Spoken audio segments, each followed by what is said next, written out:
Are you currently harboring a parasite? The odds are good that you are, but I'm not talking about what probably came to mind when I said parasite, a wiggling worm in your gut or tick biting your skin. I'm talking about a microscopic parasite called Toxoplasma gondii that forms tiny cysts in your tissues and is capable of infecting all warm-blooded animals on Earth. And according to a New Zealand food safety report from 5 years ago, it was estimated that 43% of New Zealanders are likely infected with this parasite. However, that number is most likely much higher due to the fact that in New Zealand, Toxoplasma is not a reportable disease and is rarely tested for. And even though this is one of the most prolific parasites in the world, it can remarkably only reproduce within one host, cats, from a domestic house cat to a wild tiger. That means that before the introduction of domestic cats to New Zealand in the 18th century, Toxoplasma was not even a part of this ecosystem. But today, we know feral cats are a huge issue in this country, with the population estimated to be in the millions. And this parasite is thriving.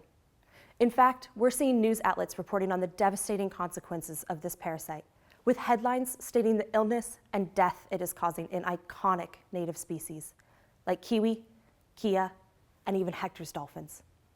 And according to my first chapter of my PhD, where I conducted a metadata analysis looking at the global prevalence of Toxoplasma in wild birds, we found that it has already been discovered in 8 different species of native birds here in New Zealand. But here's the catch. All of those 8 species were found in one of 2 ways: through case studies, where a bird passed away from a Toxoplasma-like disease, tested, and had a confirmed cause of death from Toxoplasma, or through a single retrospective isolated study that looked at historic tissues from years in the past. That means that there is still no current estimate of the true burden of Toxoplasma in our native birds today. That's where the bulk of my PhD comes in. I am conducting a national survey of native birds that have recently passed away and been donated to our lab. I am currently in the process of looking at different organs, such as the brain, heart, and lungs, and using different testing methods to determine both current and past infections.